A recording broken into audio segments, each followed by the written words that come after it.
Dale Earnhardt is remembered today as one of NASCAR's greatest figures, even 20 years after his passing. His 7 Cup championships and aggressive driving style made him a legendary figure in the sport. But before all the success, Dale had to get his start somewhere. After making select starts in the Cup Series, in 1979 he joined the field as a full-time rookie to contest his first full season of NASCAR in the Top Series, and as the sport's biggest race approached that season, so did all the cameras. The race is remembered for the last lap crash between Cale Yarborough and Donnie Allison and the big fight at the end, but some forget who stole the show early. The young man from Kannapolis stepped into his number 2 Buick, and in front of the sport's biggest audience, he showed them all what he was made of. My name is Intern, I talk wheel, and this is the day the world met Dale Earnhardt.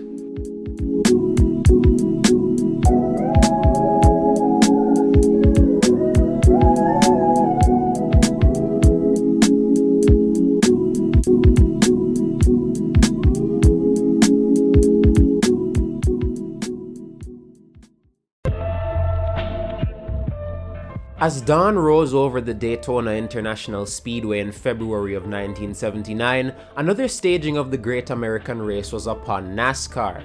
The sport's biggest names all came down with one goal: to win. Pundits would place their bets on the big-name drivers like the Allisons, Cale Yarborough, or even AJ Foyt. But the racing world was in for the shock of their lives, as pulling up to the grid was a driver no one really expected to be a factor: Dale Earnhardt. Pulling into Daytona in his unsponsored blue and yellow Buick fielded by Rod Osterlund. How could you even blame them too?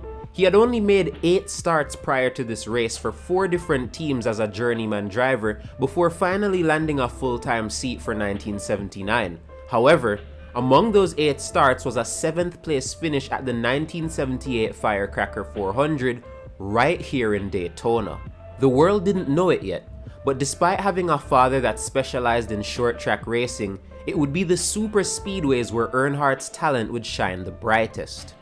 The grid would get a taste of this in the Twin 125 qualifying races, as Earnhardt would move up to the front despite driving a Buick against the more popular and dominant Oldsmobiles.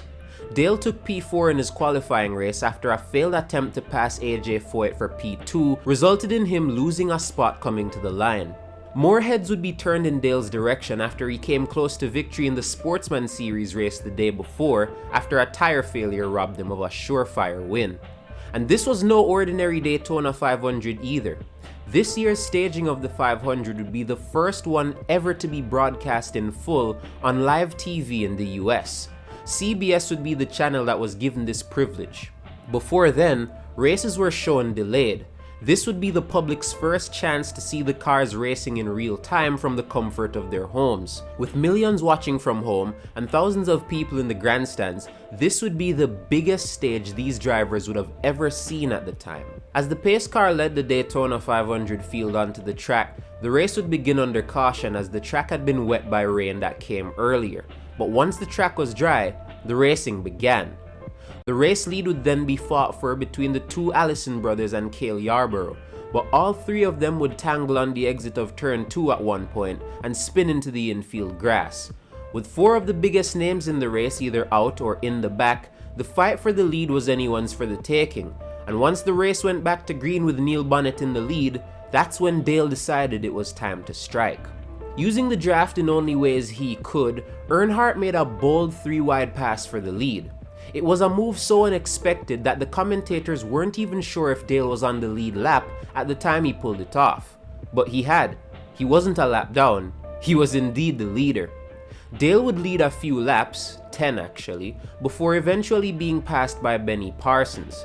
The rest of this race would end up playing out exactly how you'd remember it. Donnie and Cale would collide on the last lap and take each other out. Richard Petty would pick up the pieces from that wreck and also pick up a 7th Daytona 500 trophy in the process. Dale Earnhardt would cross the line in P8 in his first ever Daytona 500, and he wasn't even the highest finishing rookie of the race. Those honors went to 6th place's Ty Scott. The Daytona crowd didn't know it yet, but when they saw that rookie Dale Earnhardt take the lead, it would be a sight they'd have no choice but to get used to. Dale would go on to eventually score his first career win later that year at Bristol. He'd go on to win the first of his 7 championships in NASCAR just the year after in 1980, and he would go on to especially win 34 different races at Daytona across multiple series as he continued to establish himself as possibly the greatest super speedway racer the sport would ever see. And not only that, but 20 years after this impressive debut, they'd finally get to see him conquer the sport's biggest race. After numerous failed attempts, the world would finally get to see Dale Earnhardt win the Daytona 500. My name is Intern, I talk wheel, and thanks for watching.